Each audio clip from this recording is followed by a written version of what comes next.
Designed to raise capital and awareness for the Emerald Necklace, the city's beloved annual event included Boston's most generous philanthropists and park supporters who came out decked in their finest attire and millinery to the 2018 Party in the Park.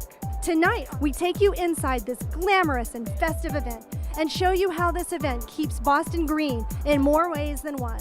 That's all coming up on this special production of Dirty Water Media. Dirty Water TV, Dirty Water TV, Dirty Water TV. All over Boston you'll see Dirty Water TV. Wherever you want to be, Dirty Water. Boston, you're my city. Going worldwide. Dirty Water. I love that Dirty Water TV. Love that Dirty Water TV. I love that Dirty Water. Dirty Water TV, Dirty Water. Boston, you're my city. I love that Dirty Water TV. I really do. The best. Let's go inside the 15th annual Party in the Park. Celebrating its 20th anniversary year, the Emerald Necklace Conservancy kicked off its season to support the Justine Me Lift Fund at the must-attend 15th anniversary of the Party in the Park luncheon. Designed to raise capital and awareness for the Emerald Necklace, the city's beloved annual event included Boston's most generous philanthropists and park supporters who came out in full force to the 2018 Party in the Park. The gardens are so important to this city. They make Boston one of the most beautiful places in this country. There are so many green areas that you can spend the day in, unlike New York. Boston's better. It is. Living outside in Boston, it's sort of the best of all worlds to have these parks right in the middle of our city. More than 800 women and a few brave gentlemen mingled under a tent on the picturesque grounds of the Playstead in Franklin Park. From picture hats to fascinators to cloches and pillowboxes, every conceivable type of headgear was on display. So I'm here with Dawn Oates. She actually was a veteran of reality TV, and you can see why. She certainly knows how to capture someone's heart and attention. So let's talk about this. Okay, let's do it. So this is a Venus flytrap, eating a butterfly. Got it from a designer in Tel Aviv. The Emerald Necklace is a 1,100-acre park system that serves as a backyard for city residents and a destination for more than 1 million visitors each year. Party in the Park celebrated its 15th anniversary year with an ambitious goal to raise $1.2 million to continue to restore and maintain Olmsted's landscape masterpiece. Give back, give back to what brought us here, and that's what we take so much from the beautiful greens, and I think that we need to give more. I can't think of a better way to spend my day with all these beautiful women and raising money for our parks. As you can imagine, the Party in the Park has changed a lot over the past 15 years, and there are still many great things in store for this event. I had the opportunity to catch up with the Party in the Park founder and some of the event's current co-chairs to learn more about the history of the event and plans for the future. I was involved with the Emerald Necklace Conservancy from the very beginning. This is the 20th anniversary year. And I had a very dear friend, Justine Me Lift, who was the commissioner of the parks. She died very unexpectedly. And we, as a board, decided we would have a fundraiser in her memory and in her honor to protect the parks. What was it like 15 years ago? Well, we had it in the Back Bay fence, and there were only about 300 people. Today we have 800. Wow! And we raised probably about $300,000, and today we raise $1 million. What is your most proud accomplishment with the committee and what you guys have done? We're probably most proud as a group staying true to our roots of the party, and Justine Me Lift, who was our parks commissioner, and presenting the Lift Award every year at the lunch that recognizes an outstanding leader in our community who champions public spaces. I think the committee might also say that our work in engaging new guests as well as new committee members in building upon partnerships that we already have has been a true success. Tell us a little bit about the innovations for this year's event. Absolutely. So because of the size of the event, we have a bigger tent, and we'll have a special video commemorating our 15th anniversary. Additionally, we're bringing in some community members to help celebrate the Emerald Necklace's 20th anniversary. When Dirty Water Media returns, Tanya Mesrick and Boston Common editor Lisa Pierpont catch up with the lovely ladies and a few marvelous gents on the red carpet to see what they're wearing today. That's when Dirty Water Media returns.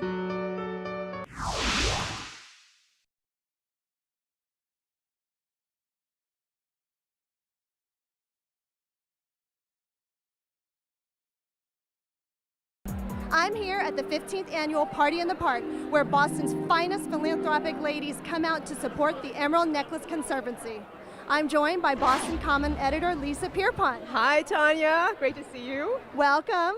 Lisa and I have a fabulous time catching up with all the gorgeous ladies that have come out, decked out in their finest party attire today. Yeah, everybody looks amazing. It looks absolutely amazing. This is our version of the Oscars, by the way. We're so excited to provide a fun fashion rundown of some of the most amazing looks we saw. Let's go hit the red carpet. The green carpet today.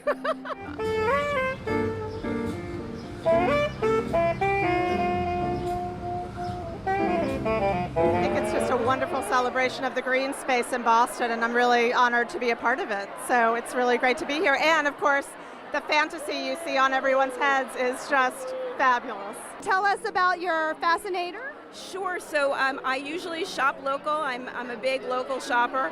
This year I went a little outside of the box. This is by Arturo Riez from Los Angeles. He's a costume designer.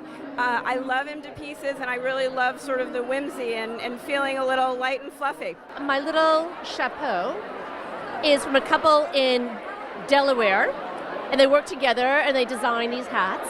And my dress is a vintage dress that I actually got with my daughter in New York City, where she lives. It's beautiful. You don't have an official hat. You have, let's see, you have your birds. I did birds. I always like to do something a little bit fun, not traditional with a hat. Who are you wearing today? I don't know. Mystery designer. Well, that designer nailed it. We Bostonians know how to take care of the beautiful attributes of our wonderful environment. Just believe in parks. I think urban areas need open space and beautiful space. I grew up on a farm in Virginia and just felt when I came to Boston that we needed to just spend time with our parks. It's just such a lovely thing for all of us. It was so great seeing all of those amazing looks. There's something so special about this event, set here in Franklin Park with the tents, the flowers, the fashions, and of course, the hats. And as you know, this beautiful scene is created so that Bostonians can enjoy the gorgeous settings in the Emerald Necklace Conservancy parks. What you may not realize is that while the money raised here today goes to support the Emerald Necklace Conservancy, it's not all about planting flowers and trees. The work that the Party in the Park supports makes Boston a healthier, safer place to live in for millions of city residents, visitors, and tourists each year. We had an opportunity to spend a day this week in the parks with the Emerald Necklace Conservancy team to learn more about how the Party in the Park helps keep Boston green in more ways than one. Last year's Party in the Park luncheon raised nearly $1 million for the Emerald Necklace Conservancy's Justine Me Lift Fund, which oversees the upkeep of Boston's cherished green spaces. A nonprofit founded in 1998, the Emerald Necklace Conservancy protects, restores, maintains, and promotes the 1,100 acres of meadows, woodlands, and paths of the Frederick Law Olmsted-designed Emerald Necklace Park system that serves as a respite from the city for 1 million citizens and tourists each year. So the Party in the Park fundraises for the Lift Fund, which helps us improve the urban forest. We have over 7,000 trees that we care for in partnership with the City of Boston, the Town of Brookline, and DCR. And the Party in the Park provides $1 for every dollar that they spend, so we're able to double the impact of the city and really take care of these amazing trees. It was, you could say, the first example of green infrastructure, which is now a term that's used a lot as a way to help manage stormwater and some of the big climate events that we're starting to see. As climate change brings more and more turbulent storms, these kinds of park systems are going to have to do even more. And he did this in the 1880s. It's really, I know, it's really amazing. And I think that sometimes, because it's been here so long, as Bostonians, we can take that for granted. The Lift Committee and the Party in the Park raises the money that's necessary for all of the tree work that we do. Projects such as tree pruning, tree removals, soil restoration to prevent erosion, and also our Woodlands volunteer crew.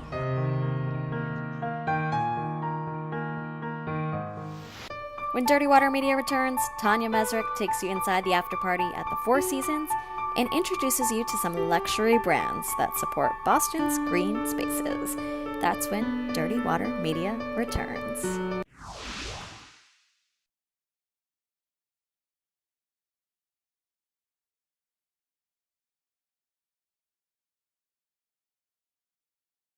What an amazing day we have had at the Party in the Park.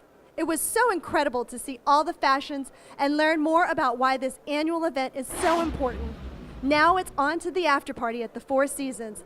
All of the ladies who attended the Party in the Park have made their way over here to the Four Seasons to reflect on this remarkable day and sip on some Whispering Angel Rosé. Here's a glimpse inside this fabulous after party. Immediately following the Party in the Park, the Four Seasons Hotel Boston has long served as the after party location where guests take this festive day of fundraising and fun into the later afternoon as they take some time to reflect on the day's events. Four Seasons Hotel Boston delivers contemporary New England charm in the heart of historic Boston. We've been so happy to be the sort of unofficial after party of Party in the Park for years now, and we decided to kick it up a few notches and have this really fun pop-up event in our lobby. With the help of Whispering Angel and our other partners, we were able to just sort of create a really fun entrance into this after party, and everyone can now just sit back, relax, have a drink, and enjoy. As Party in the Park guests wound down the day here at the Bristol Lounge at the Four Seasons, they sipped Whispering Angel Rosé and reflected on a successful day. More than wine, Whispering Angel is a life experience. Rosé is really on an upsurge. Why is it so popular nowadays? It's been so popular, Whispering Angel specifically, because of the flavors in our wine. We actually just released a new rosé called the Palm by Whispering Angel, which is a little bit more fruit forward, but it's still very easy to drink, perfect for that summer patio. It's just a great social wine. And what an incredible after party it is. The Party in the Park supports Boston's park systems and specifically the Emerald Necklace Conservancy. As part of our event coverage, we have had the opportunity to meet so many great businesses who also contribute so much to our fine city. Right next door to the Four Seasons, we have the Heritage on the Garden, a stunning shopping center that overlooks Boston's public garden. We had the chance to take a peek inside and speak with Ron Drucker, the president of the Drucker Company, and the genius behind the Heritage on the Garden, among other fine Boston properties. Located on the corner of Arlington and Boylston Streets in Boston's historic Back Bay neighborhood, the Heritage on the Garden is Boston's preeminent mixed-use retail, residential, and office complex, developed by the Drucker Company in 1988. Ronald M. Drucker, president of the Drucker Company, is well known and admired for the stunning mixed-use developments he has created throughout the city of Boston, like the Heritage on the Garden. You grew up in Boston. I did. You did? Yeah. And do you remember back when you were a young boy, and what are some of your fondest memories of spending time in the parks in Boston? You know, it's interesting because I have a very specific memory. And my mother was an artist, and we would come right over there on this edge of the pond, and we would paint, and we would make a lunch, and we would have lunch. So I have a very vivid memory of being in the park, and it was interesting and ironic that we would develop the Heritage on the Garden right in the shadow of where we were. And how did you sort of come up with the idea of changing this place into the beautiful Heritage on the Garden? The late Howard Elkis and I sat in a bar called Gatsby's, which was just about where Bottega Veneta is today, and he sketched out, listening to my vision coupled with his vision of what this would be. And it was influenced by pre-war New York buildings really on Fifth Avenue, on Central Park, buildings in Paris, on the Tuileries, and buildings in London, on Hyde Park and Green Park, which was the inspiration for this. Occupying a full city block overlooking Boston's stunning public gardens, the heritage on the garden transformed this distinctive area of the city that now includes the Four Seasons. When Dirty Water Media returns, our version of the Fashion Police discusses some of the best dress moments of the day. That's when Dirty Water Media returns.